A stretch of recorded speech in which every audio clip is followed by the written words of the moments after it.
The massive scout ship of the Galactic Empire dropped out of hyperspace at the edge of the solar system. Its dark hull absorbed the distant sunlight, making it appear like a hole in space against the backdrop of stars. Inside the ship, Captain Reed of the Imperial Scout Force stood watching the main display screen with his arms crossed behind his back. "Scanners detect 9 planets, sir," reported Officer Miller from his station. "Third planet shows signs of civilization. Primitive space stations in orbit, numerous satellites, and considerable electromagnetic emissions." Reed nodded slowly, his cold eyes fixed on the blue-green planet growing larger on the screen. "Another primitive world for the Empire to add to its collection," he said, his voice carrying the boredom of someone who had done this hundreds of times before. But deep below the surface of Earth, things were far from primitive. In the underground command center of Earth's Defense Force, Admiral James stood before a wall of holographic displays. Each screen showed different angles of the alien vessel, captured by quantum detection systems hidden throughout the solar system. These sensors, invisible to conventional scanning technology, were just one of many secrets humanity had kept from the stars. "Time since they entered the system?" James asked, his voice steady despite the gravity of the situation. 17 minutes, sir," Lieutenant Parker replied from her station. "They haven't detected any of our quantum tech. As far as they can tell, we're just another developing civilization with basic space capabilities." James allowed himself a small smile. For the past 20 years, humanity had presented a careful facade to the universe. Every satellite they launched was wrapped in outdated technology. Every space station they built was designed to look decades behind their actual capabilities. Even their radio transmissions were carefully crafted to appear like those of a species just beginning to reach for the stars. "Sir," called out Major Wilson from the communications station, "they're beginning their standard scan of Earth's military capabilities." On the main screen, streams of data showed the Empire's scanning beams washing over Earth's visible defenses. They saw the primitive missile silos, the basic radar installations, and the small fleet of space fighters that appeared to be powered by simple rocket technology. What they didn't see were the quantum shield generators hidden beneath every major city. They missed the advanced AI defense systems integrated into Earth's very core. And they had no idea about the planetary defense grid that could turn the entire planet into an impenetrable fortress within seconds. "They're sending their initial report to their command," Wilson reported, intercepting the transmission with ease. "They're classifying us as a Category 3 civilization. Minimal space presence, early nuclear capabilities, no significant threat to Imperial forces." Admiral James walked to the center of the command room, where a 3-dimensional map of the solar system floated in the air. With a wave of his hand, he highlighted the positions of Earth's hidden defense fleet, invisible to Imperial scanners, but ready to deploy at a moment's notice. "And that's exactly what we want them to think," he said quietly. "How long until they make their demands?" "Based on previous Imperial conquest patterns, they'll likely send their ultimatum within the next 12 hours, answered Colonel Wright, the head of intelligence. "They always follow the same protocol. Demand submission. Give a short deadline, then attack when the planet inevitably refuses." James nodded, then turned to address the entire command center. "Ladies and gentlemen, we've prepared for this moment for 2 decades. Every simulation, every drill, every secret we've kept has led to this. The Empire thinks they're dealing with a helpless world ripe for conquest. They have no idea they're walking into the most sophisticated defense system ever created." He paused, looking at each officer in turn. "Maintain current alert status. Let them think their scans are working. Let them think we're primitive. Let them think we're weak." His voice hardened, "because when they make their move, they'll learn exactly what humanity is capable of." As if in response to his words, the Imperial scout ship moved closer to Earth, its sensors still searching for threats it would never find. In the darkness of space, humanity's true defenses waited silently, ready to teach the Empire a lesson about underestimating Earth. The first contact had begun. but not in the way the Empire expected. Their greatest mistake wasn't choosing Earth as their next target. It was assuming they knew everything about their chosen prey. Exactly 12 hours after the scout ship's arrival, every electronic device on Earth crackled to life. Television screens, radio stations, computers, and even simple calculators displayed the same message. The Empire had made its move. Grand Marshal Reynolds stood in the heart of Earth's deepest military bunker, watching as the alien transmission played across the command center's main screen. The alien figure that appeared was tall, with gray-blue skin and wearing an ornate military uniform covered in medals. "People of Earth," the Imperial commander spoke in perfectly translated English. "I am High Commander Blake of the Galactic Empire. Your world has been chosen to join our glorious empire. You have 48 hours to surrender control of your planet and submit to Imperial rule. Resistance will result in immediate military action." Reynolds watched the message repeat 3 times before it ended. Around him, the command staff remained silent, waiting for his response. He pressed a button on his command console. "Admiral James, are you seeing this?" "Yes, sir." James's voice came through clearly. "They're broadcasting on every frequency we have. The translation matrix in their message suggests they've been studying our languages for some time." Reynolds nodded, though James couldn't see it. "Activate Protocol Guardian Shield. All stations, go to Defense Level 1. Across the planet, hidden facilities hummed to life. Deep beneath the Pacific Ocean, massive generators began charging the planetary shield grid. In underground bases across every continent, soldiers and pilots moved to their stations. Everything humanity had prepared for was about to be tested. "Sir," a young officer called out, "the Empire's scout ship is being joined by others. Multiple ships dropping out of hyperspace at the edge of our solar system." The tactical display showed red dots appearing one after another. 10 ships, then 50, then over 200. The Empire wasn't taking any chances with Earth. "They're deploying standard conquest formation," reported Colonel Wright, studying the data, "just like our intelligence suggested they would. They always use overwhelming force to crush any possible resistance quickly." Reynolds smiled grimly. "Time to show them why that's a mistake. Major Wilson, send the message we prepared." In space, the Imperial fleet arranged itself in an attack pattern they had used to conquer thousands of worlds. High Commander Blake stood on his flagship's bridge, expecting another easy victory. These humans would either surrender or be crushed like all the others before them. "Sir," one of his officers called out, "we're receiving a transmission from Earth." "Put it on screen," Blake ordered, ready to accept their surrender. Instead, a single line of text appeared: "Leave or face consequences." The bridge crew fell silent. Then laughter erupted. Blake himself chuckled at the primitive world's defiance. "They dare to threaten us," he said, amused. "Send in the first wave. Let's show them what happens to worlds that resist the Empire." Back on Earth, Reynolds watched the Imperial fleet begin its movement. "They took the bait," he said quietly. "They're deploying exactly as we predicted." "Sir," James reported from his command post, "all defensive systems are charged and ready.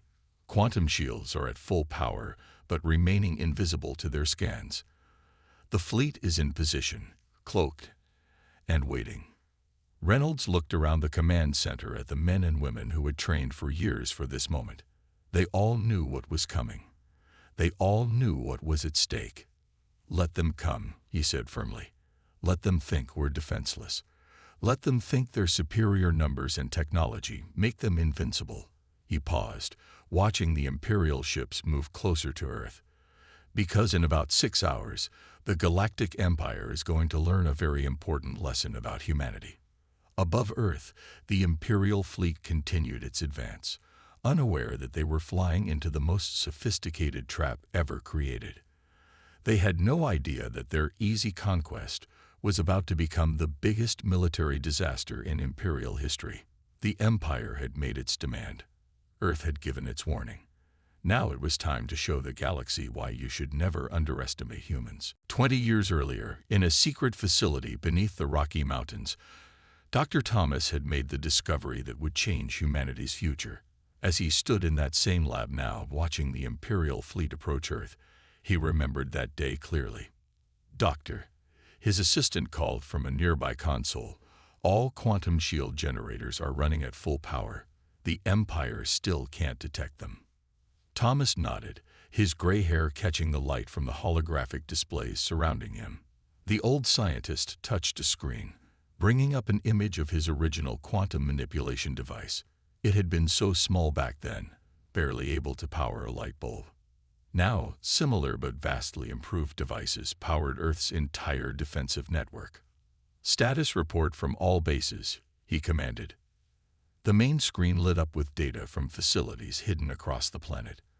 Under the ice of Antarctica, inside the Amazon rainforest, beneath the Sahara Desert, and deep in the ocean floors, humanity's real military power had been carefully hidden from the stars. Base 1, quantum shields stable. Base 2, weapon systems charged. Base 3, AI defense grid online. Base 4 through 20, all systems go. Thomas allowed himself a small smile. The Empire thought they were attacking a primitive world that had barely reached space. They had no idea that Earth had been preparing for this moment for 2 decades. His mind drifted back to that first discovery. They had been trying to develop better space travel technology when they accidentally created the first quantum shield. It was pure luck, the kind of accident that changes history. Within hours, they realized its potential. Within days, world leaders had agreed to keep it secret. "Sir," one of his technicians called out, "we're receiving a priority message from Admiral James." The Admiral's face appeared on a nearby screen. "Doctor, the Empire has launched their first wave. How are the new weapons performing?" "Perfect, Admiral," Thomas replied, pulling up the latest test data. "The quantum disruptors are working exactly as designed. The Empire's shields won't know what hit them." On another screen, Thomas watched as Earth's hidden fleet moved into position. The ships were invisible to Imperial scanners, protected by quantum cloaking fields that bent light and energy around them. Each vessel carried weapons that had never been used in actual combat until today. "Remember when we first tested these systems?" James asked, a hint of nostalgia in his voice. Thomas nodded. "The day we destroyed that asteroid without leaving a trace. That's when we knew we had something special." Their conversation was interrupted by an alert. The Imperial first wave had crossed the outer defense line.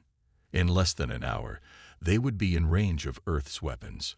"All facilities, begin power-up sequence," Thomas ordered. Around the world, massive generators hummed to life. Energy readings spiked but remained invisible to Imperial scans. In his command center, Admiral James watched the approaching enemy fleet. "Doctor, they're deploying exactly as your simulations predicted. They really do follow the same attack pattern every time."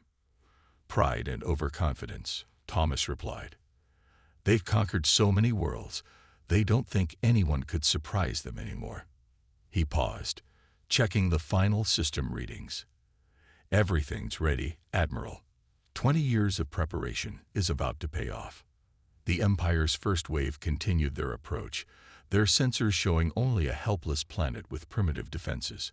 They couldn't detect the quantum shield slowly powering up. They couldn't see the advanced weapon systems tracking their every move. They had no idea they were flying into a trap decades in the making. "It's time," Thomas said quietly. "Shall we show them what humanity has been working on?" James nodded on the screen. "Send the activation codes. Let's introduce the Empire to real human technology." As Thomas entered the final commands, he thought about how far humanity had come. From that first accidental discovery to now, ready to face the greatest empire in the galaxy. The Empire thought they were dealing with primitives. They were about to learn just how wrong they were.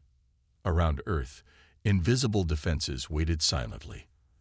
The trap was set. Now it was time to spring it. High Commander Blake stood on the bridge of his flagship, watching Earth grow larger on the main screen.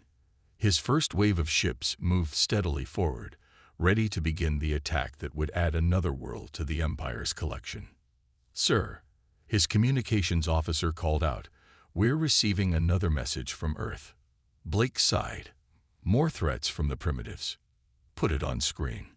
The message was simple, just like the last one. "This is your final warning. Leave our solar system now." Laughter echoed across the bridge. Blake smiled, showing his pointed teeth. "Send them our response. Show them what happens to worlds that defy the Empire." On his command, the first wave of Imperial ships launched their missiles. Hundreds of weapons streaked toward Earth, each powerful enough to level a city. The Empire had used this tactic countless times before. Show overwhelming force, destroy a few major cities, and watch the primitive world surrender in terror. But this time was different. In Earth's hidden command center, Admiral James watched the incoming missiles on his tactical display. "They're following the standard attack pattern," he said calmly. "Dr. Thomas, are you ready?" "Yes, Admiral," Thomas replied from his facility. "Quantum shields are charged, waiting for your command." James looked at Grand Marshal Reynolds, who nodded. "Execute Defense Plan Alpha," James ordered. Across Earth, hidden systems activated. In space, the incoming Imperial missiles suddenly hit an invisible wall. They exploded harmlessly against Earth's quantum shield, creating a brilliant display of light that revealed the shield's hexagonal pattern for just a moment before it became invisible again. On the Imperial flagship, Blake's bridge fell silent. "What just happened?" he demanded. "Where did that shield come from?" "Unknown, sir," his science officer reported, frantically checking readings. "Our scans showed no defensive capabilities of this level. We're not even sure what kind of shield technology this is." Before Blake could respond, new contacts appeared on his tactical display. Dozens of ships seemed to materialize out of nowhere, surrounding his first wave. Earth ships, but nothing like the primitive vessels they had detected earlier. These were sleek, advanced warships that had somehow remained completely hidden from Imperial scans. "Impossible," Blake whispered. Admiral James's voice came over all Imperial communications channels. "Imperial Fleet, this is Earth Defense Force Command. You were warned. You chose not to listen. Now you will understand why." The Earth ships opened fire, not with primitive missiles or nuclear weapons, but with quantum disruptors, weapons the Empire had never seen before. The first wave of Imperial ships found their shields useless against these strange weapons. Within minutes, 30 Imperial vessels were disabled, floating helplessly in space. "Pull back," Blake ordered. "Get the first wave out of there." But it was too late. More Earth ships appeared behind the Imperial fleet, cutting off their retreat. The Empire's mighty first wave was trapped between two forces using technology they couldn't understand. In the command center, James watched the Imperial ships trying to regroup. "Send the message," he ordered. Every Imperial ship received the transmission. "This was just a demonstration. We could have destroyed your ships, but we chose not to. Retreat now, and you will be allowed to leave. Stay, and we will be forced to show you our real military capability." Blake stared at the message, then at his tactical display, showing more Earth ships appearing every minute. His mighty first wave was surrounded. Their best weapons had failed, and these humans were using technology that shouldn't exist. "Sir," his tactical officer said quietly, "what are your orders?" Blake gripped his command chair tightly. For the first time in his long career, he faced an enemy that had completely outmaneuvered the Empire. These weren't primitives. They were warriors who had hidden their true strength, waited for the right moment, and sprung a perfect trap. The Empire's easy conquest had just become a nightmare. And this was only the beginning. High Commander Blake refused to accept defeat. No primitive world had ever resisted the Empire successfully, and he wouldn't be the first commander to fail. "Launch the main fleet," he ordered, his voice echoing across the bridge. "All ships, full attack formation." The remaining Imperial ships surged forward, over 200 warships, the largest attack force in this sector of space. They had enough firepower to crack a planet's crust. Surely these humans couldn't stand against such overwhelming force. In Earth's command center, Admiral James watched the Imperial fleet's movement with calm eyes. "They're doing exactly what we expected," he said. "Dr. Thomas, is the quantum web ready?" "Yes, Admiral," Thomas replied from his facility. "Grid is charged and ready. They have no idea what they're flying into." James nodded. "All Earth ships, fall back to defensive positions. Activate the quantum web on my mark." The Earth fleet, which had trapped the Empire's first wave, suddenly vanished. Imperial sensors couldn't track them. It was as if they had never existed. "They're retreating." One of Blake's officers called out triumphantly. Blake wasn't so sure. Something felt wrong. But his pride pushed him forward. "Continue the attack. Full speed ahead." The Imperial fleet moved deeper into Earth's space. Their sensors still showed only basic defenses, primitive satellites and small space stations. But after what happened to the first wave, the Imperial crews were nervous. "Now," James commanded. Around the Imperial fleet, space itself seemed to twist. Quantum energy fields, invisible until now, activated in a complex web pattern. The Imperial ships suddenly found themselves unable to move, caught in a three-dimensional grid of energy they couldn't understand. "What's happening?" Blake demanded. "Get us out of here." "We can't, sir," his engineer reported. "Some kind of energy field is holding us in place. Our engines are at full power, but we're not moving." James's voice came over their communications again. "You were warned, Commander Blake. You chose not to listen. Now witness Earth's true power." From behind Earth's moon, a new fleet appeared. These weren't the warships from before. These were Earth's real military vessels, massive ships built with 20 years of secret technological advancement. "All ships," James ordered, "execute attack pattern Delta." The Earth fleet moved with perfect precision. Each ship fired quantum disruptors in careful sequence. They didn't target the Imperial ships to destroy them. Instead, they systematically disabled their weapons, engines, and shields. Inside his flagship, Blake watched in horror as his mighty fleet was taken apart piece by piece. The humans weren't just defeating them. They were doing it with surgical precision, minimizing casualties while demonstrating overwhelming superiority. "Sir," his tactical officer reported, voice shaking, "we've lost weapons on 60% of our ships. Engines failing across the fleet. Whatever they're using, we have no defense against it." In the command center, Grand Marshal Reynolds watched the battle unfold. "Status report." "Enemy fleet is completely immobilized," James replied. "No casualties on either side. Their weapons and engines are disabled. We have achieved total tactical superiority." Reynolds nodded. "Send the final message." Every screen on every Imperial ship lit up with Earth's transmission. "Your fleet is disabled. Your weapons are useless. We could destroy you, but that's not our way. You have 1 hour to signal your surrender. If you refuse, we will be forced to demonstrate our full military capability." Blake stared at his tactical display in disbelief.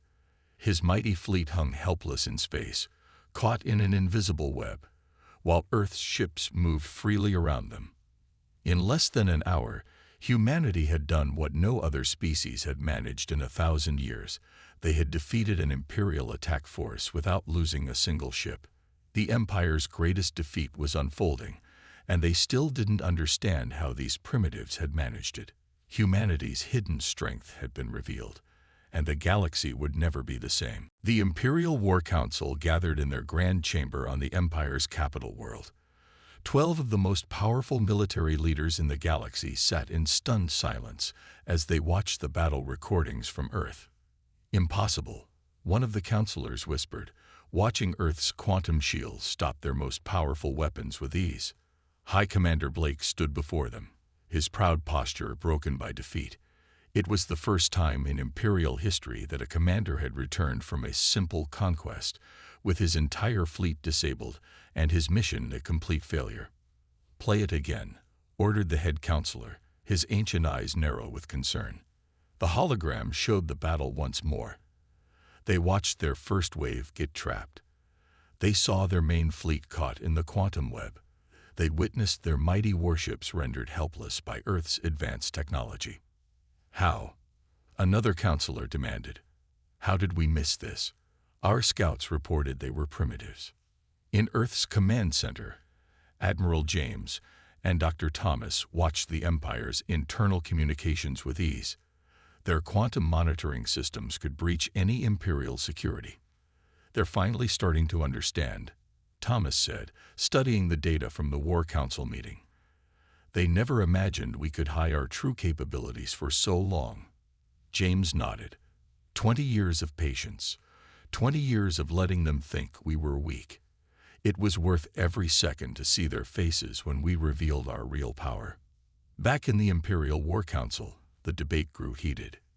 "These humans," one counselor said, checking his datapad, "they knew about us all along. They studied our tactics, our strategies, our weaknesses. While we watched them with arrogance, they watched us with purpose." Blake stepped forward. "Counselors, there's more. We've analyzed their technology.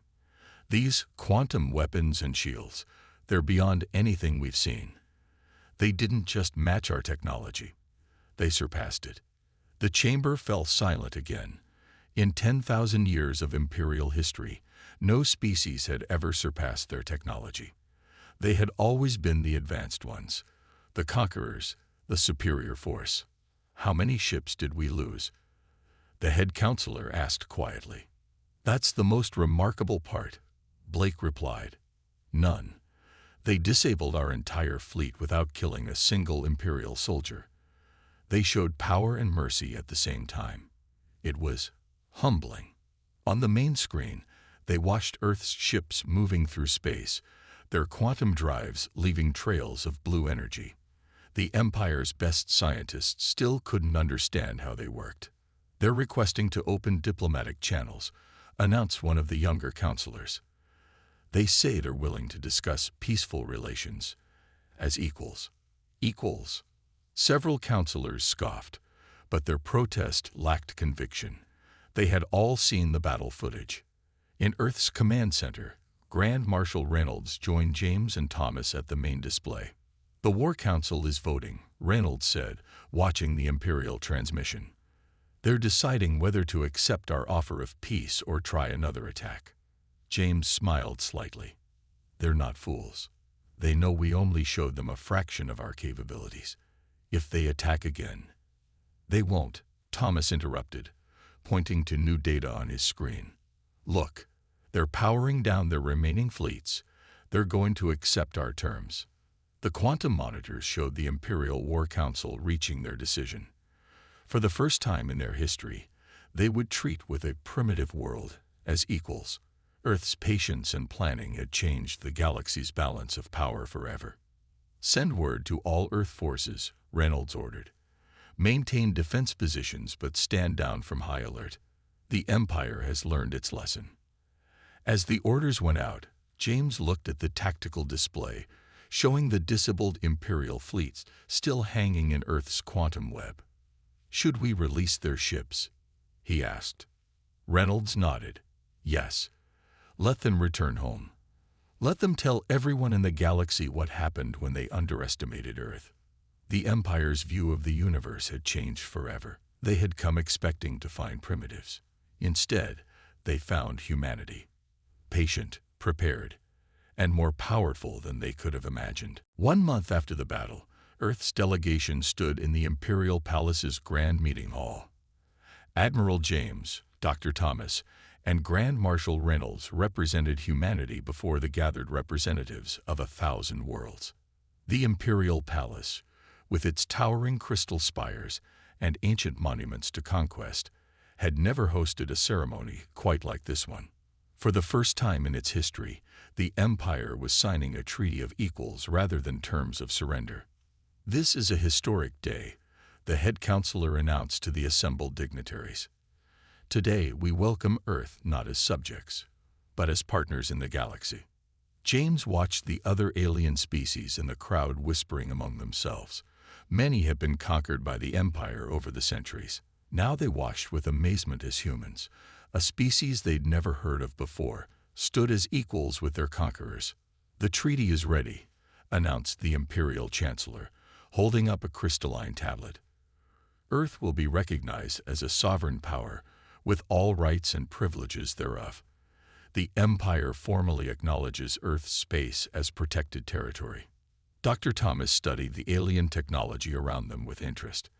Some of it was more advanced than Earth's in certain areas, but none of them had mastered quantum manipulation like humanity had. Their 20 years of secret development had put Earth ahead in the most crucial technologies. Additionally, the Chancellor continued, "Earth has agreed to share some of their medical and environmental technologies, while keeping their military advancements private. In return, the Empire will open its trade routes and scientific knowledge to Earth." Reynolds stepped forward to sign the treaty.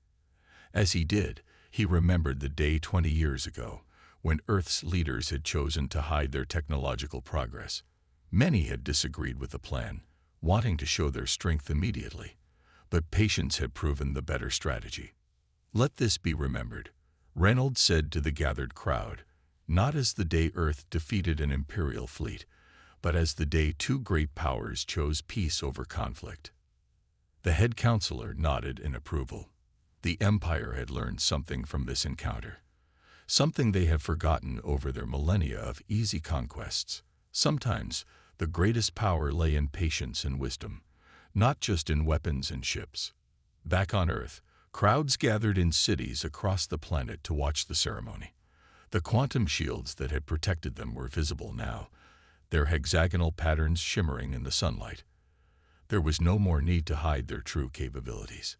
"Humanity," the head counselor addressed the camera drones broadcasting across the galaxy, "has taught us a valuable lesson.